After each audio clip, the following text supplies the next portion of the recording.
of the physician to be aware of their discoveries, analyze the information, and apply it discreetly in clinical situations. So this is the mindset that I want to cultivate for this course on traumatic brain injury, neuroscience, and osteopathy. And we're going to start with an outstanding introductory lecture by Adrienne Larkin, who earned her master's degree in philosophy of science from Northwestern. She went on to be a prominent trial and appellate attorney.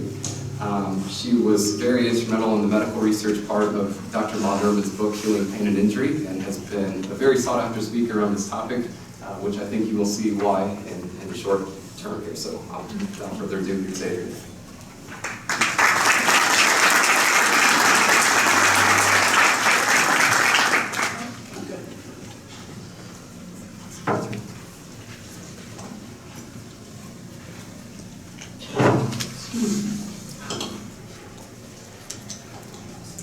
My name is Adrienne Larkin. Can you hear me, everybody?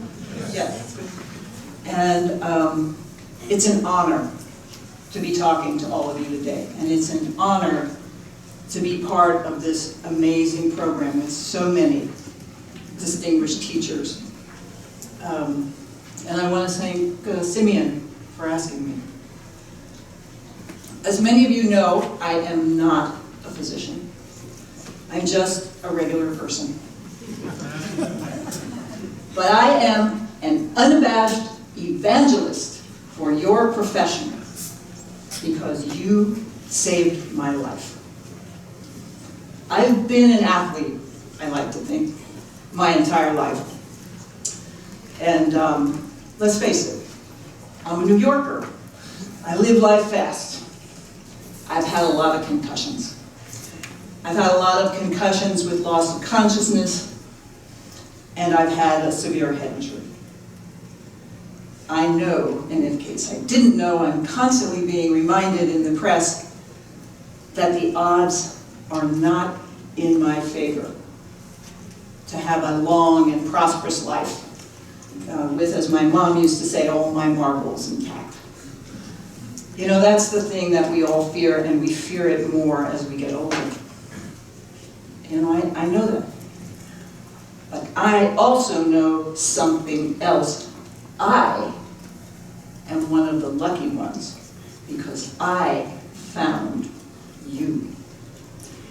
You are the future in the treatment of traumatic brain injury because you, for 100 years, and certainly since Dr. Sutherland, have done something extraordinary in the treatment of your patients with head injury. You get people better because you think different, because you see different, because you do things that no one else can do. And now the science is telling us that the things that you see and the things that you do with your marvelous hands to help the brain and the patient heal, those are precisely the things that need to happen for the brain to truly heal. So in the next 20 minutes, I'm going to make my case to you, because that's what I do, I make my case. I'm going to make my case that there is a revolution going on right now in brain science. And the revolution is moving inexorably in your direction. And I am going to urge you, for the sake of the millions of people who think that their life is over after a head injury, I urge you to step into the limelight and seize the moment. They asked me to tell you a personal story. I can tell you the exact instant that my life changed. Every person who's had a severe head injury usually can. I was driving home on a Sunday, about to cross the Golden Gate Bridge. I was on a stretch of road that they called Blood Alley. 5 lanes of traffic converge into one in just an instant. The car next to me merged into my lane, but I was there. He shoved me into the oncoming traffic that was coming off the Golden Gate Bridge, and I looked up and I saw thousands of cars streaming in my direction. Somehow I was able to get my car back into my own lane. And the instant I did, the car in back of me hit me with so much force, it was like taking my car from the top of a 2-story building and dropping it on its end. I saw that driver the instant before he hit me, and I thought, I'm dead. I didn't have an opinion about it exactly. I just thought, well, that's annoying. I mean, and then I woke up a minute later or an hour, I have no idea. And I shoved the door of my car open and I walked down the highway with cars flying around me in every direction, picking up the pieces of my car that had saved my life. 3 months before that accident, I would say, it's pretty fair to say, I think I was a pretty bright light in the California legal profession. A friend of mine had once taken a banker's box of documents and put them on my desk on a Wednesday afternoon and said, I need a 50-page brief by Monday. I said, fine. So I opened the box, took all the documents, my brain just read them and sorted every principle and fact into a category, took the categories, flipped them around, and looked at it and went, yeah, I win. And I wrote some notes on a Post-it, and I wrote the brief from memory. And we won. Of course we won. 3 months later, I got lost on my way to work. I would read the law book and have no idea what I read. And it kept getting worse. And one day, I looked at my future. I took an assessment of my future, and it was like standing on a precipice and seeing nothing but darkness. And I said to myself, this future is not acceptable to me. I am going to go down fighting. And I do not accept this future. And so I did everything I could think of. This was years before the internet, long before we had any idea how bad concussions really were. I did a lot of things to help myself heal, but the most important thing that I did was I got treated by the best cranial osteopaths I could find. Elliot Blackman, Maud Nerman. I got on a plane and flew from California to Indianapolis to get treated by Herb Miller. And slowly, my brain started to come back. I am not telling you this story because of me. But I am telling you, like Simeon said, because there are millions of patients who every day get up and they stand at that same place that I was and they look into that darkness. They have lost hope. And this was my life before I saw osteopaths. I went from this to that. I couldn't find anything. You will see statistics this weekend, I'm sure, till your eyes pop out of your head. These are from the CDC. It doesn't matter what statistics you look at. They all tell the same story. There are millions of people who have given up. And they get more of them every day. Many of them have had concussions.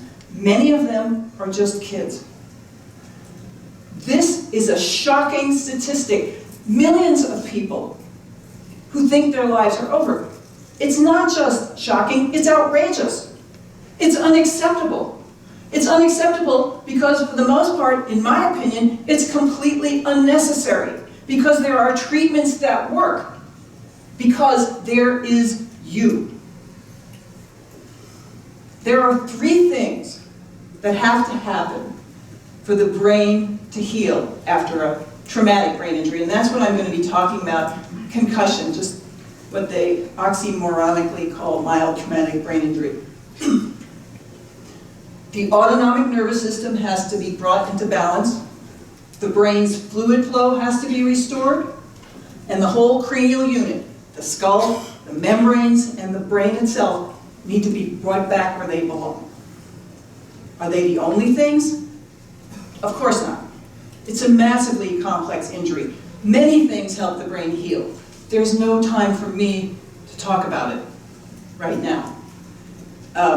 But I guarantee you this, if you do those three things, all of the other things that you do will have their healing power amplified manyfold. There is a revolution in brain science, and the first principle of the revolution is autonomic dysfunction is widespread in mild traumatic brain injury, and to fix the brain, you have to bring it back into balance. This is revolutionary, but it is not news to you, because you've been doing this for 100 years. That is your brain after a brain injury. The roads are out, the bridges are out, communication systems are down. There's debris. As far as you can see, the debris is on fire. The sewage system is out, and foul pestilence is plaguing your city. You need food, you need water, you need to get this stuff out of there, but you can't because the roads are down. If you try to rebuild your city on top of that debris pile, you are on a fool's errand, because sooner or later, your brain will fail. You have got to fix the infrastructure. This is what they call post-concussion syndrome. It is a symptom dump, in my opinion. Everything that can go wrong, they put into a category and call it post-concussive syndrome. As a basketball coach in high school for many years, the parents are always talking about post-concussions. But if you look at this with osteopathic eyes, you see something very different. You see patterns. Don't look at that too much, because then you won't listen to me. I mean, look at the symptoms. Exercise intolerance, cardiac problems, blood pressure problems, cerebral blood flow problems, heart rate variability problems, mood disorders, sleep disorders, digestive problems. These are autonomic nervous system dysfunction. They estimate at least a third of patients with a concussion never get this resolved. You know, the brain injury causes the autonomic nervous system to get hyperadrenergic. The sympathetics jump in and want to help out. In at least a third of the cases, it doesn't calm down again. You've got to fix this if you want the brain to heal. Now, the Mayo Clinic in Arizona led the charge in the research on this. It's well known in severe brain injury, but not very well known in mild. They treated athletes, football players, who weren't getting well. They had this trio of symptoms: headache, syncope, and dizziness, not of vestibular origin. So they suspected autonomics. They put them on a tilt table, see how their heart would respond. That's considered a pretty good measure of how your autonomic system is doing. Every single one of these football players flunked. They concluded that autonomic dysfunction was common. In fact, it's so common, they think it could be used as a biomarker, which is the elusive biomarker everyone's looking for. This research was duplicated this year with younger kids, same thing, flunked the tilt table test.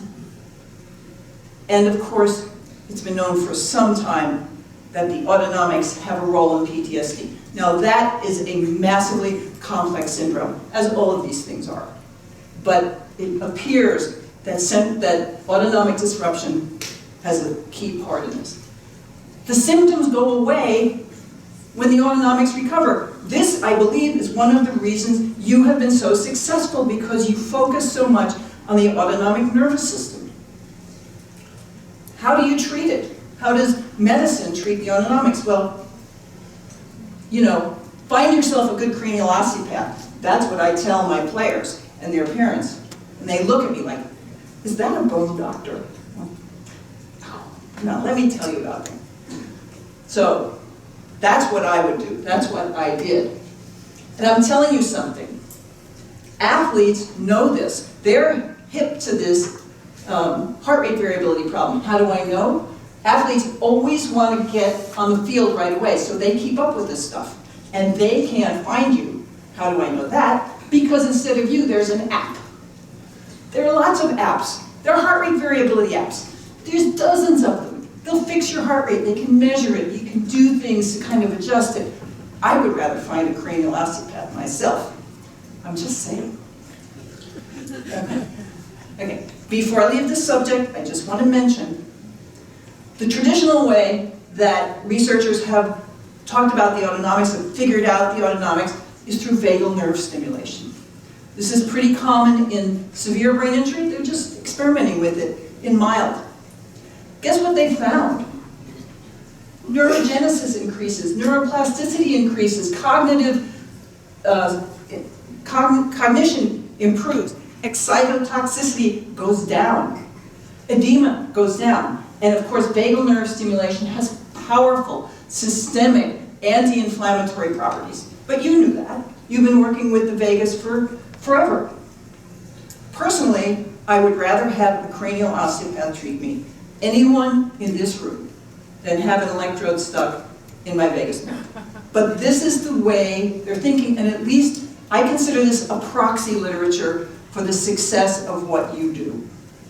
And frankly, I would like to see if osteopathic treatment could bring these same results. I suspect that they could. Okay. The second part of the revolution in brain science. This is truly revolutionary from the scientific point of view.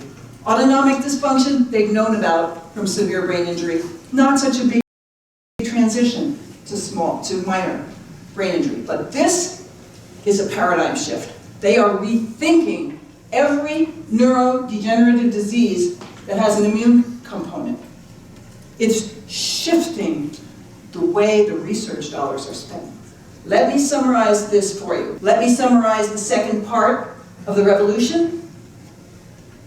Fluid flow matters. This is news, I know, that's what you're thinking.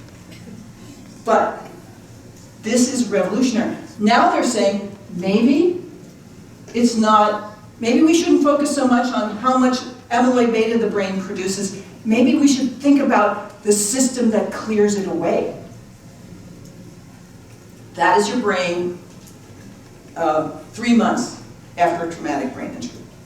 Autonomic dysfunction tends to show up very early. Fluid flow disruption shows up years later. That debris pile is catching fire and it's burning, and eventually it will smolder.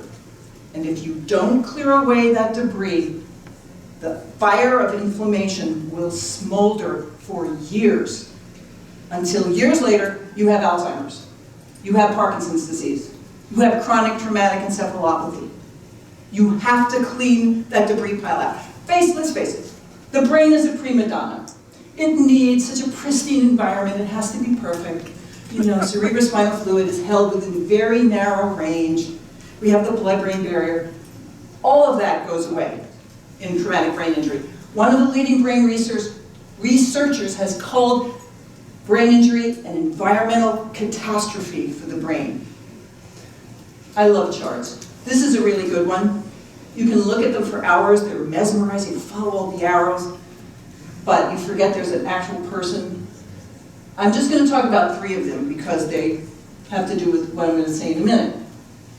You know, here you have a concussion and pressure waves surge through the brain, and the meninges are deformed. The meninges are twisted. In 49% of symptomatic patients in one study, the meninges tear and bleed into the brain. That blood is toxic. We'll talk about what happens when those meninges don't ever get untwisted in a minute. But that bleeding is toxic to the brain. Neurons stretch, their membranes get holes in them, calcium goes in and it disrupts their metabolism. Then they have this huge dump of glutamate into the extracellular space. The neurons literally freak out and kill themselves. It's poison. Axons hate to be stretched. They hate to be stretched quickly. They develop holes. And guess what leaks out when their cytoskeleton starts to disintegrate? Tau protein. If you don't get that out of there, if you don't stop that poor axon from being destroyed, tau protein is going to tangle up and accumulate, And 10 years from now, you're going to have chronic traumatic encephalopathy. And of course, all of this debris attracts inflammation. You know, the immune system goes, I gotta get that stuff out of there. And so they send their immune cells in there. It's a two-edged sword. It heals and it damages. And if you don't get that stuff out of there, inflammation will never turn off. And 20 years from now, you will pay the price. In the rest of the body, Dr. Still knew. He was on this. He's like, if the lymphatics are working fine, you never have that debris pile to burn up and cause inflammation. He knew. But there aren't any lymphatics in the brain. Or so they thought. That changed 3 years ago. And it changed 3 weeks ago. 3 years ago, Dr. Macon Niedergard and her pals up there at University of Rochester announced the discovery of a lymphatic system in the brain, or a cleansing system in the brain. This is how it works. Here's your subarachnoid space, and here's the pia. So underrated. Pia folds in to create the Virchow-Robin spaces. They form a tunnel. And into the tunnel go the blood vessels. Now, the pia runs out eventually, so outside the pial tunnel, the end feet of cells called astrocytes, these beautiful cells in the brain, form together. 99.7% of your 400 miles of vasculature is surrounded by the end feet of astrocytes, at least if you're a mouse. We don't know about people yet, but it's probably the same. Cerebrospinal fluid flows between the edge of that tunnel, and the blood vessel, carrying all the things cerebrospinal fluid does. It exchanges with the interstitial fluid and sweeps before it amyloid beta, tau protein, and debris, cleansing the brain, carrying it into the veins, and out through the sinuses. That's a real-time scan up there on the left, and there it goes, sweeping the brain clear. Fluid flow matters. Because the astrocytes are called glial cells, they're part of a family in the brain called glial cells, and this acts like a lymphatic, they call it the lymphatic system. This has caused a revolution in thinking. That's the end view of astrocytes. It's a little bit of a picture. Now, I like to think that Dr. Still and Dr. Sutherland had an opinion about the lymphatics. They were onto this. Unless the brain furnishes it in abundance, a disabled condition of the body will remain. This great river of life must be tapped and the withering fields irrigated, or the harvest of health will be lost. He was so correct. And of course, Dr. Sutherland, the arterial stream is supreme, but the cerebrospinal fluid is in command. How important is this in disease and traumatic brain injury? Dr. Niedergard, who is the lead researcher, has said essentially all neurodegenerative diseases are associated with the accumulation of cellular waste products. This is one of the reasons you are so successful in the treatment of traumatic brain injury. Your techniques, your manual techniques, which you have developed and perfected and improved, that move the brain and cleanse the brain and work with the membranes and work with the fluids, are so sophisticated. They're as sophisticated as a surgeon's knife. No one else can do what you do. Let me ask you a question. Let's say you have concussion patients, but they got better after 2 weeks, and you wanted to see how their fluid flow was doing. So you wait 6 months, just to be sure. And then you wanted to look at their internal jugulars, because they carry 60% of the debris. So you inject them with dye. I'm not sure you would, but let's just say you would. You'd expect them to be clean as a whistle. I mean, it's been 6 months, no symptoms. Somebody did that. See that scan on the left, those two things going down? Those are the internal jugulars. They're clean as a whistle. That's the controls. On the right is a typical scan of a person whose concussion lasted 2 weeks and 6 months minimum later. You cannot even see the internal jugular veins. They are so congested. Why are they congested? It could be a mechanical obstruction, it could be autonomic, it could be a lot of things. Those are emissary veins that are trying to carry that flow. I would like to see this scan, excuse me, after a series of cranial treatments. I have a feeling that the folks on the right would have their scans look a lot like the scans on the left. If this is what you look like after you're asymptomatic for almost a year, what do they look like for people who are symptomatic? Because Dr. Still said, you can't, it's not enough to find the obstruction, you need to know how to fix it. And that is part of what you do. The third part of the revolution in brain science is, I like to call it, love your mothers. The mothers of the brain. Come on, love the brain. The dura mater, the arachnoid mater, the pia mater. They are wonderful mothers to the brain. Think about it. They clean the brain. They feed the brain. They cushion the brain. They surround the brain with cerebrospinal fluid. They bring in stem cells and growth factors. They're fantastic mothers. They not only clean the brain, they create the channels that carry the debris, and they pump them. They're just fantastic. And now we know they have lymphatic vessels. Classical lymphatic vessels, not glymphatic vessels. 3 weeks ago, this paper was announced, which found that there are classic lymphatic vessels in the dura. They start here, they go all the way back, and they spread out. This is not an area of medicine that's given to hyperbole, but they've been very hyperbolic about this.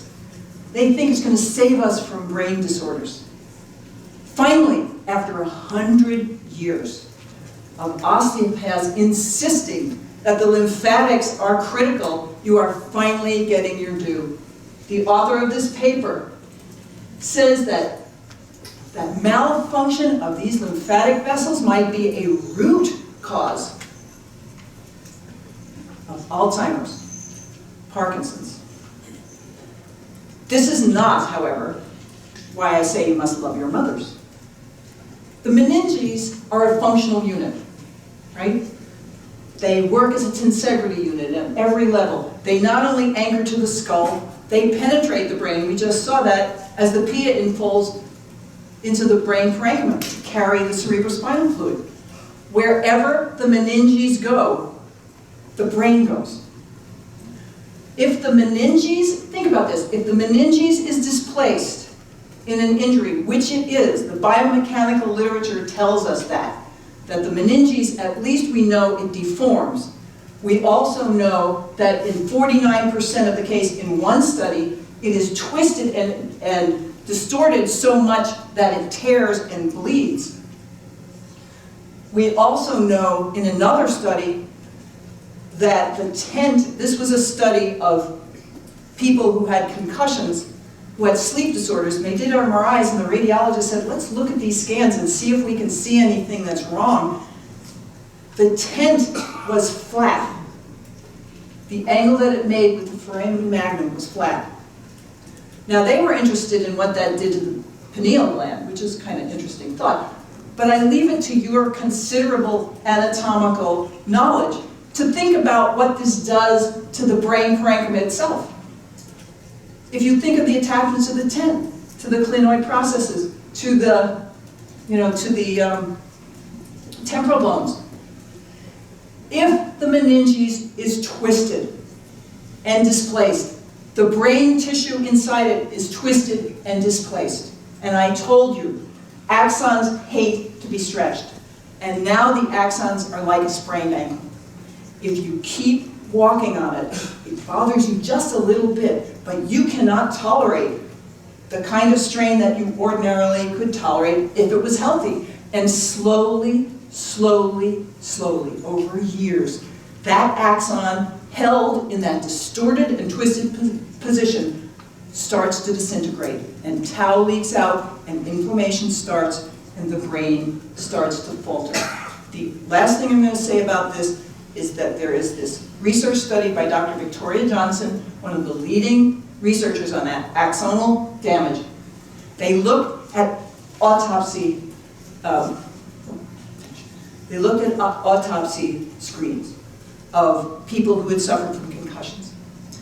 They didn't find inflammation scattered throughout their brains. They found them in very specific lines. Some people years after a single concussion. And this is what they concluded. Perhaps it reflected regions under the greatest biomechanical strain in the initial injury. I think that's exactly what it is. And I think it's not just a memory of it, that the brain was held in that distorted position. And that's why that inflammation is along that track. And if that person had received cranial treatment, your sophistication with the membranes and putting them back where they belong in the parenchyma is the third reason that you are so successful in the treatment of traumatic brain injury. I told you when I started that I am an evangelist for your profession. And I am. I tell everybody about you, but I am one person, and I am going to ask you, I need your help. If you are a researcher, there are so many opportunities now. There's so much good technology to show, to bring the scientific level of what you do to the next level. If you are a medical school administrator, I know those two things are in a wicked world, but I believe that every osteopathic medical school should have a center for the treatment of concussion. And for all of you who labor endless hours, seeing patients who've given up hope, and creating these miracles of healing, I am asking you, take your light out from under that bushel and step into the limelight. Teach what you know. Share your success. This is why Al Gore invented the internet. And if you don't want to do that, because it's too technologically complicated, you want to blog or whatever, pick up the phone and call your local athletic boosters in your local high school. I can tell you, as a longtime coach, they are hungry to hear from you. They're desperate to hear from you because every parent has in the back of their mind that their kid is one hit away from disaster. And every parent knows a child who had a concussion and never got better. So I am asking you, do this for those kids. Do it for our soldiers, for our seniors, for every person who suffered a head injury, who gets up every day and looks into that darkness. Because they deserve to know there is hope. There are answers. There are treatments that work. They don't have to suffer because there is you. So that 6 months from now, or a year from now, not just my voice, but a million voices can say, we are the lucky ones because we found you. Thank you.